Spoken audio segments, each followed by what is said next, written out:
I can't stop thinking about it, man.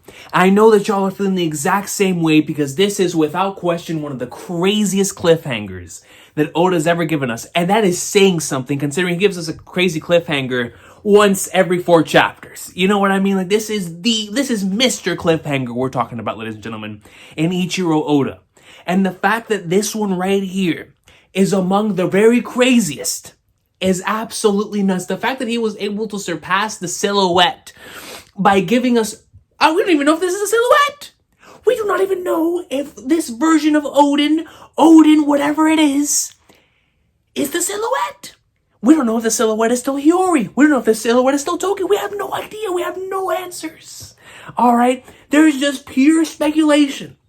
Before we get into anything else in this Afterthoughts, ladies and gentlemen, I cannot hold it in any longer, man. This is something that has been coursing through my veins from the moment that I turned off the initial reaction, went on and looked at some theories, and I saw somebody say the words Katarina Devon. I don't care how minuscule the possibility is. I don't care if it's something so out there that people will call us idiots. I don't care. I don't care. I don't care. We are talking about Zeha. I don't play when it comes to the big goat who counts his stacks. I don't play with the gold cheering, chest hair showing, beard wheeling. I don't play when it comes to my man Marshall D. Teach, bro. If this is any type of indication, if this is up any type of possibility, I have searched into every possible thing that Blackbeard could have sent Katarina Devon on a solo mission. And I received a comment that was wonderful. Like, Blackbeard has sent his individuals on solo missions before. Let's just say Aokiji was already a member of Blackbeard's crew going into the Punk Hazard arc. Aokiji was on a solo mission. Burgess going on a solo mission in Dressrosa. And so here's the thing, man.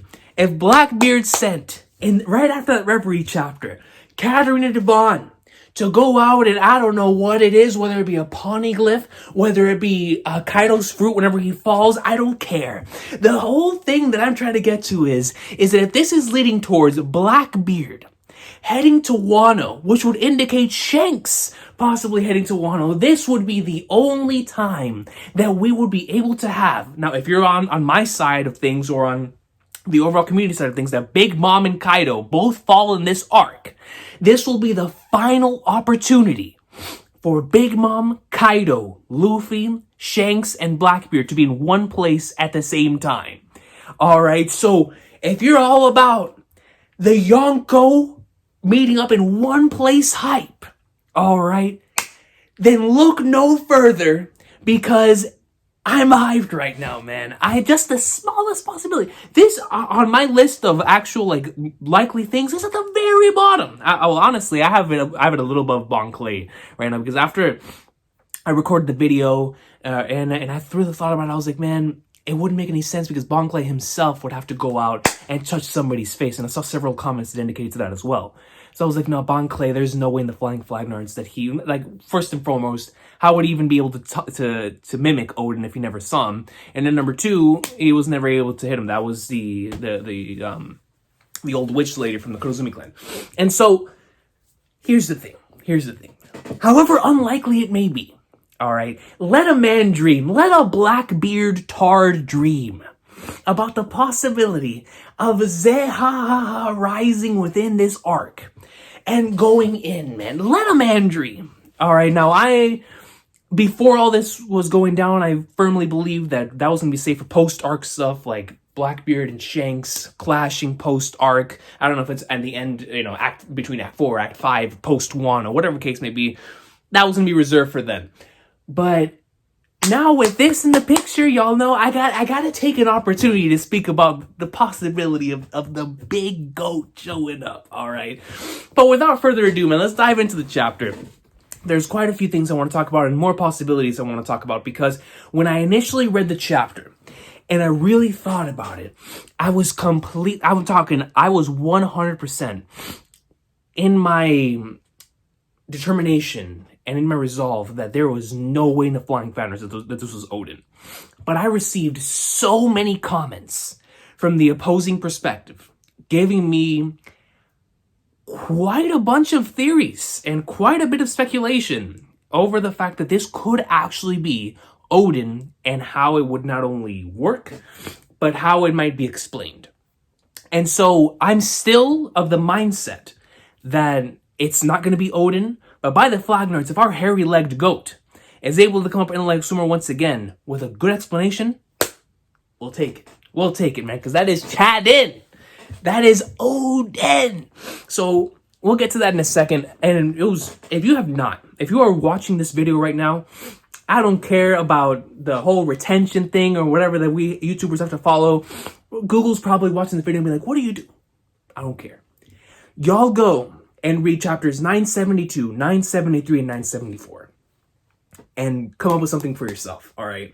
Because within those 3 chapters, you will be able to find some sort of indication or some better idea if you are on the side of Odin still being alive, or if you believe that it is somebody else. And we'll talk about that here in a second, man. So please, if you have not gone back and reread chapters 972, 973, and 974, go do that. Go do that before you continue this video, man. But without further ado, dude, like I said before, this was one of those chapters that I haven't been able to stop thinking about. This is one of those chapters that has the whole community, and I haven't even been able to be that involved because I've been busy trying to keep up with all of my stuff. And I'm like, man, dude, I would love to watch so many videos. I haven't watched a single video on this, man. A single video, dude. So hopefully later on in the week, I'll be able to see what all the other wonderful minds in the community are thinking about this chapter, what their theories are happening, whatnot. So all I have right here in my notes is from the comments section in this video and from when I first gathered when I initially read the chapter.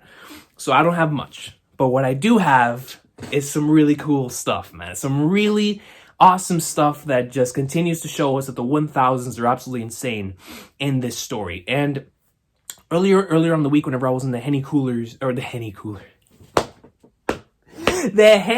Brothers podcast with Jay, Virgo, Laz, and Stevo, we were talking about memories with One Piece and wonderful moments from the weekly One Piece experience and stuff like that. And so going into the chapter, I was already doubled down in the hype, man. I could not wait to read the chapter, but to know that, or to have a moment like that, like those you had to be there moments, happened this week while we talked about that. It was just the icing on the cake, and just the entire day today while I was out, I was just seriously, I was walking down and I was just looking at the people and I'm like, did they read the chapter? Are they going through the same thing that I went through? Anybody that I saw with an anime shirt, I was like, bro, did he read the chapter? Did she read the chapter? Do y'all know what's going on in my brain right now? Or my veins are currently coursing through Odin, Conjure, Onimaru, Blackbeard, you know what I mean? So it's coursing through the veins. It's coursing through the veins. And it's like, yo, is anybody else within my vicinity feeling this way? Can I strike a conversation with anyone about this chapter? With anyone, right? So it's like Flagnards, man. But regardless, let's go ahead and look back at 1007 real quick. I just want to touch upon a few things before we head into the massive Odin topic. First and foremost, I did not initially catch this reference to the legendary cherry blossom scene from Drum Island until I saw a comment, man. And this comment right here, thank you, dude. Because, that gave a whole new appreciation for the scene. And I was already hyped. The Chopper hype was already max. I was like, Chopper came in, not only saved Hyogoro, not only came in and found some sort of solution in order to release a cloud and take the virus out. And now, thanks to Queen, we're now going to have a lot more individuals joining our side of the cause and really turning the war on that side of the table. So I'm looking forward to, I'm pretty sure we're going to, since we're going back to CP0 more often than or at least than I initially thought we were going to be going to, I think towards the end of the act, and at the beginning of the next act, whenever Oda gives us that thing that he usually does in the big arcs, where he's showcasing and telling us exactly where everybody is, I'm sure that at that point in time, CP0 is going to come out and be the narrator for the fight again, and some boxing stuff. And they're going to be showing us exactly what the numbers are. And they're going to be showing how the numbers are shifting thanks to what Chopper's doing here, thanks to the efforts, of course, as well of Speed, Tama, and Usopp and Nami, and them going up in there like swimwear as well. But it's like, man, dude, Chopper going in and getting that clean, it was so dope because Marco held it. He was like, yo, You deserve it, bro. Get the clean lick in, man. Chopper goes Monster Point and decks Queen, and Queen deserved it. After what Queen was saying in this last chapter, regardless of whether you agree with it or not, he was certainly spitting. It was blunt spitting, and it was spitting that you deserve to be snapped at and punched at, but what he was saying was definitely factual. And, he just said it from his heart, and it was so interesting to me because it just showcases exactly the type of character the Queen is. Where Queen is very, impulsive and in the moment. In the moment, he could change from being in love, like for example with Komurasaki and looking at the picture, completely being out of whatever it is that he was thinking about before. And now in this case, because he just took that massive L from Marco, he's peeved, he's pissed, he's like Flagnards, and then they go up and then they start talking to him in this manner. He just snapped. Queen with his extremely short temper just snapped. And I was like, very good attention to character when it comes to, on Oda's perspective, when it comes to Queen. And in the way that he just is able to, be extremely silly and awesome on one hand, but he has a short temper and he snaps, at a moment's notice and immediately goes and goes into his villainous self and talking down to his individuals and telling him exactly the way that it is and whatnot. So I found it to be very fascinating, but he definitely deserved to get punched in the face. Chopper went in there like somewhere, hit him. That was such an awesome panel. And then just seeing how he was able to save Hyogoro, because the week before, I was like, man, I really want this to lead towards an epic Chopper moment. And Chopper got 3 epic moments. You know what I mean? Like, he'll coming in, saving Hyogoro with a very awesome panel, following that up with the incredible Cloud. Very reminiscent to not only that of the cherry blossoms, but then it also has his face on it. So it's like sweet Flagners. I can't wait to see the way they're going to do that in the anime. And then he comes in and he punches Queen. So that scene was really cool. Another really nice touch from that side of the things was whenever they were hyping up Wano, whenever X Drake and Apu were talking about, these are the monsters that were here in Wano that we heard of in legend. That's why the rest of the world fears Wano. And it's just very interesting whenever you hear it from that type of perspective. So let's go into this next part, man. Yamato and Momonosuke comedy aside, I am so interested on where their stuff is going to lead to now that this Odin character has been introduced. Because we know the importance and how much Odin means to all three for very different reasons. Of course, Shinobu for very similar reasons as the rest of retainers. But in Momonosuke and in Yamato's case, I really want to see if they're going to come into any sort of contact with this Odin figure, right? Because that is going to be game-changing when it comes to how the rest of this arc is going to go, considering how the both of them feel about that character and feel about Odin, the real Odin. And so it's like, man, I wonder if they're ever going to come into contact. I know that, according to what all of us initially thought, that they were going to be heading off towards where the Kinemon and the rest of the retainers are. And possibly meeting up with Jack there and, setting up that 3v3 or whatever it is going to lead up to with the King, Queen, and Jack versus Marco, Sanji, and Yamato, or however it is that's going to play out.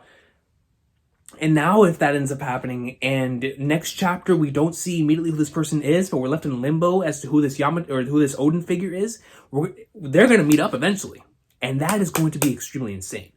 Now, staying on Momonosuke, I initially got the lineage factor thing completely. I guess when I saw Vegapunk's name, everything else just like blanked out. And I completely forgot about the whole lineage factor concept that was brought up back in Whole Cake Island and whatnot.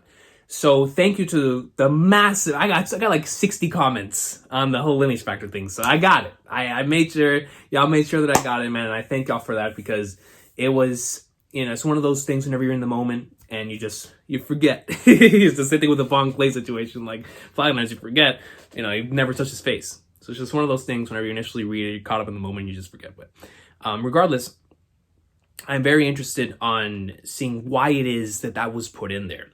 Now, we know that Vegapunk is, of course, up until this point in time, one of the most mysterious characters in the story for in terms of how much impact he's had on the series without actually being able to see him. So, like, in terms of overall impact to the world of One Piece, to the technology in the world of One Piece, and how the way that everything works, and how certain things, like, for example, the lineage factor, and the possibilities of how that is now going to bring in like those very same concepts that were talked about there with the whole lineage factor, twisting DNA, making it mechanical, and kind of like the way the Germa are with the way that their DNA was handled and messed with. So just imagine that, but on like a crazier scale, because we know about the pacifists. We know that they have how they cloned, quote unquote, Kuma, and made a whole bunch of different versions of him, but of course in pacifist forms. But the thing with the whole SSG concept that has been the theory for quite some time is that the SSG is going to be like a crazier version of that, right? So I'm very interested now on seeing, number one, where this failed, quote unquote failed, because there's no way that it was a failure. There's absolutely no way. Now there's no way that was a failure. So eventually, I don't know if it's going to be leading towards the fact that this will be the first artificial fruit that actually works, like that actually is 110% like something that was man-made and actually worked. Now, what worked means in the world of One Piece, I'm not sure. You know what I mean? So I don't know if he's eventually going to become a massive dragon, just like Kaido, and be able to go up and like swim or help out in the fight on the rooftop. I've always wanted there to be a scene where Luffy is on top of adult dragon form Momonosuke, which I thought originally was going to be because of Jewelry Bonnie. But if it's not, and it's because of this new thing, I'll still take it. You know what I mean? But I'm very curious on seeing where that goes, because there's no way that Oda included that if it's not going to have some sort of major impact on the arc. So whenever we get to see his fruit like going in terms of, we get to see the true capabilities of Momonosuke's fruit. I don't know how it's going to lead to that, of like true capabilities of his fruit, but whenever we do actually get to see it, and we see that it actually really isn't a failure with our own eyes, that's going to be crazy. And I am even more stoked for the Yamato Momonosuke plotline than I already was. I already get really excited whenever I see the two of them for comedic purposes and for the importance of the overall arc. But I'm now even more interested. So next time we get to that, that's going to be extremely exciting. Now, man, listen, bro.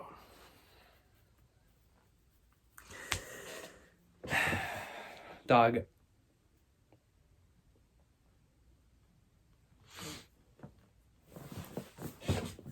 Oda's a madman. Oda's a madman, bro. Oda's a madman. Like, I saw so many comments. So many comments, man. And what's most impressive to me about this cliffhanger is that most of the comments that I saw were so different. Everyone has a different idea and or perspective on this. And that is insane. It's insane.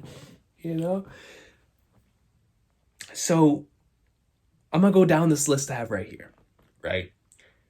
First and foremost, I already talked about Katarina Devon and that, and how even though it's not very likely, the Blackbeard Tard within me wants it to be truly beyond imagination and go hype, right? You know what I mean? Like, go straight up. Because the thing is, why else would they have announced why else would Oda have put the fact that there is another entrance into Wano? Who else is going to use that entrance? My boy Blackbeard. But if it ends up happening, anyway.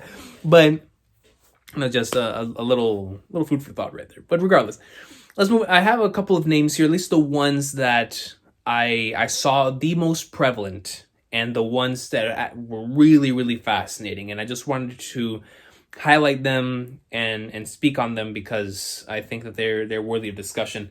I'm not going to speak on the whole Bon Clay thing because now I'm not really on board with that theory anymore, like I said, because number one, how would Bon Clay even know how Odin would speak and his mannerisms and stuff like that?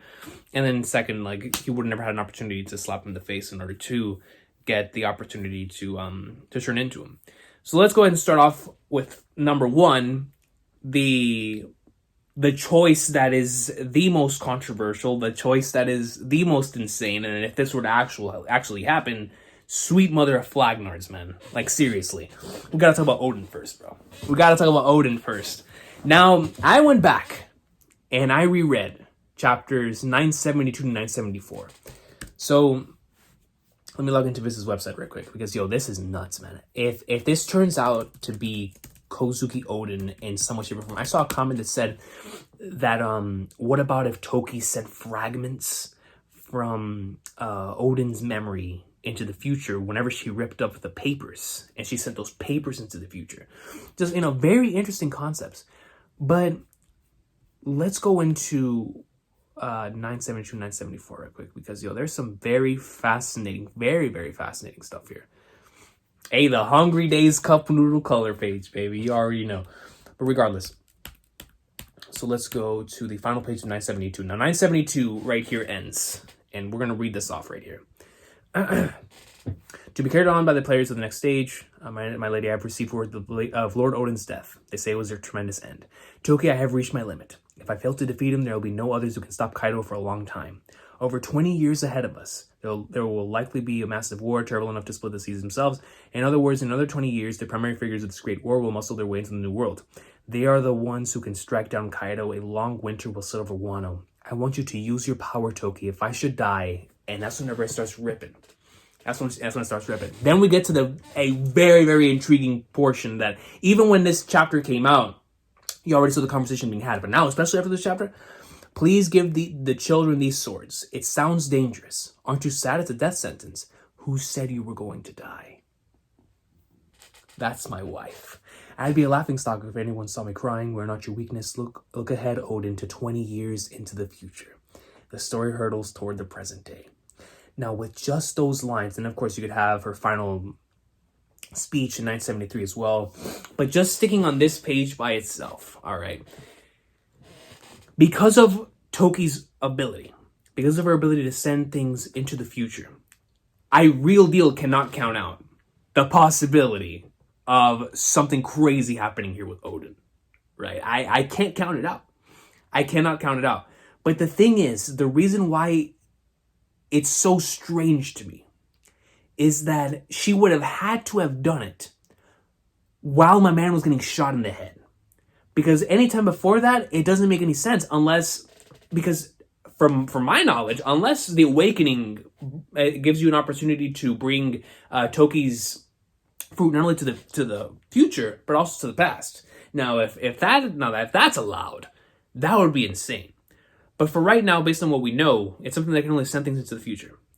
So with that being said, the only way that I see this now being a possibility of at least this part, this theory of Toki sending Odin into the future, it had to have been right as Odin was saying his final lines. Right here, whenever you see the blacked out silhouette, to Boyle, you see the smile down into the thing. It had to have been right then and there that he did, or that she sent him into the future.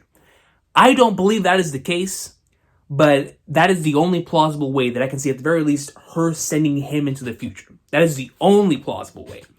I don't see it, but that's just the perspective that I'm trying to offer right here, man, in terms of it being a possibility. And also the entire fragments thing, and how, because this is a very interesting page and the way that it's being ripped out and being sent into the future, that would also be very interesting as well. And by fragments being like a ghost type of image, or because we know how that's been a prevalent thing within Wano as well. We know in Wano there's a lot of I'm not very well versed in Japanese mythology or in the stories of Japan's past, but if there is some sort of story like that, then that could be a possibility as well, with Odin showing up before them, possibly in their final moments. Like, who knows? They could only be seeing this because they're dying, or whatever the case may be, right? And so, because of that, I wanted to let y'all see this page once again, just to have if regardless of what side you're on whether this really is Odin or on this is something else, side of things, then I just wanted to offer this as a different perspective here. Now let's go on into the next part here, man. Let's go to chapter 974. This is where I'm leading towards now, bro. This is where I'm leading towards. Before we get into this one, though, I want to speak on the possibility of Onimaru / Hiyori. Now, my cousin sent me a picture of Onimaru whenever he initially transformed. I believe it was in the flashback, in Onimaru's initial flashback, and we got to see the smoke going around his legs, and people were saying that is the very same exact smoke that we saw whenever Odin popped up in this chapter down by his legs, right? So it being Onimaru makes 110% sense to me. It really does, especially if the silhouette ends up being Hiyori. Hiyori's the one who healed them. Onimaru shows up. We know the connection that the both of them have. I could see it. I could 110% see it. And plus, even the blade looks very similar, as people have pointed out, to the one that Kyukimaru had whenever he was in that form, right? So I 110% can see that. What I want to add on to that is that if it's not Onimaru, I want to talk about Kanjuro, because I saw Kanjuro and I saw Kanjuro's painting being brought up a lot. If you go back to chapter 974 and read Orochi's description of who Kanjuro was at that point in time, right? This man is a trustworthy one. He was born into a popular theater troupe, but he lost his parents right on stage due to persecution within Wano. Family daimyo killer, the only life he knew was in the theater.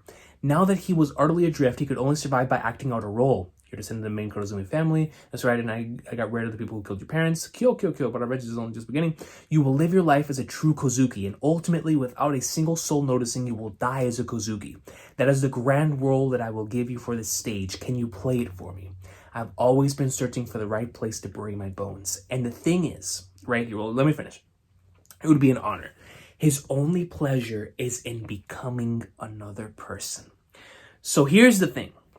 With the Kabuki play act structure, with the focus on things being a play, things being overly dramatized within this arc, Kanjuro right here, we could have easily kept this part for after it was revealed to be Kanjuro. But the fact that it was revealed before it was shown to be Kanjuro, and we see him in this Neo Toriko type of state, this like sludge, slime, whatever it is.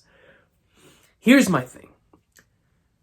Because Kanjuro is meant to, or was shown to us to be a person who was born into a theater troupe that only survives by acting out a role. And so, for example, the role that he acted out before him was as being one of Odin's retainers, being a painter, doing his thing and acting out, making sure that this plan that everything went according to plan with the Kurozumi clan, right? And with their overarching goal and whatnot. But the thing is, let's just say he didn't die at the hands of Kiku. He did not die. He did not get taken out. He's barely alive. But let's just say that he was also healed in the same way that the silhouette healed the retainers. Let's just say Kanjuro as well. Either he was healed or my man's barely breathing. But the fact is, his only pleasure is in becoming another person. Now, here's the thing. I don't know, because we have no idea what Kanjuro's initial state looked like. His current red-haired form, the way that we know him as, this could be something that he just took on. Could be something that he painted or shapeshifted, whatever the case may be. That might not be his original form. And so here's the thing. When it comes to Kanjuro, I am very, very, very interested on the idea that Odin is actually Kanjuro attempting to redeem himself because he knows that he cannot face them otherwise. So he's acting out the role of Odin in an attempt to redeem himself, I should say. This would be such a fascinating and interesting way to not only introduce Kanjuro back into the story, but also have an extremely emotional moment, because you already know this would lead towards a moment of them losing Kanjuro. I honest 110% believe that this would lead to a moment within this arc where Kanjuro would die, and it would be super emotional to the retainers, super emotional to us as well, considering everything that he was trying to do in order to redeem himself. Right now, I'm down for that. I am 1,000,000,000% down for that right there, man. That would be great. I would love it. I'm not gonna lie to you, I would absolutely love it. And so if that is where we are heading towards, is this being Kanjuro himself, acting out another role once again, but this time in an attempt to redeem himself, I would take it. If it's his painting, I would also take it, because they would pretty much also mean the same thing. Just not to the same degree, because this time it's actually him and not just his painting. You know what I mean? So just very interesting stuff there on that end when it comes to that. The next two, I received some comments right here. Before I get into the comment, SSG, I saw a few comments saying that this could possibly be a Robo Odin, Gundam Odin coming up in like somewhere. You know, could you imagine that? That would be absolutely crazy. But let's go right here, man. So I received this comment right here, and I want to read this verbatim. The only real fact that has been verified was the woman curing them, since that is what Kaido's spy sees. The only explanation that makes sense to me is that in reality the scabbards are still unconscious, and that woman, Hiyori, continues to heal them. But the girl is the possessor of a devil fruit that affects dreams. While they are unconscious and she heals them, she can induce them to a dream where Odin enters, so they can have one last meeting with him to boost their morale for what is to come. This is an extremely fascinating concept, and the fact that, once again, they're hallucinating this. They are seeing something that is not actually taking place. That could most certainly be a possibility, man. Now, regardless of whether this is something like it's being stated here, that it could be a fruit that is affecting people's dreams, or if this is something that they are seeing because they are so close to death, that they feel like they're meeting up with Odin once more. You know, regardless of where that decides to go, I could see either of them taking place, man. And so overall, there's a lot of theories. There's a lot more probably that I haven't covered here that I just haven't had an opportunity to see out there yet. And if you have seen some of those, please share them in the comment section down below, because I would love to know as many possibilities that we can possibly see here. Because, man, it's gonna be a long wait. You know, we're 2 weeks without a chapter, and then because we know how Oda is, we might not even get an answer to this next chapter. We might zoom over to something else and be left completely. And even if we do go back to this, what about if the individual just continues to say that they're Odin? You know what I mean? Like, what about if we just continue to think, and the retainer continue to think this is actually Odin? So it's like, bruh, we might not actually get an answer to this for quite some time. And so this is something we're going to be able to theorize about and talk about for possibly months to come. But if it's not, and we get to find out the answer sooner rather than later, then I would definitely like to see as many concepts, as many possibilities, as many ideas that you can possibly muster, man. This has been the Afterthoughts. Thank you so much for watching. It was awesome talking about all of this stuff. And like I said, a lot of this stuff is just completely out there. Some of it is very grounded and can most certainly happen. But at the end of the day, that's the fun of being a part of this weekly experience, is to be able to talk about all these different possibilities. Because with Oda, you can never count out anything, even for me, you know, that I am almost 100% of the mindset that this is not Odin.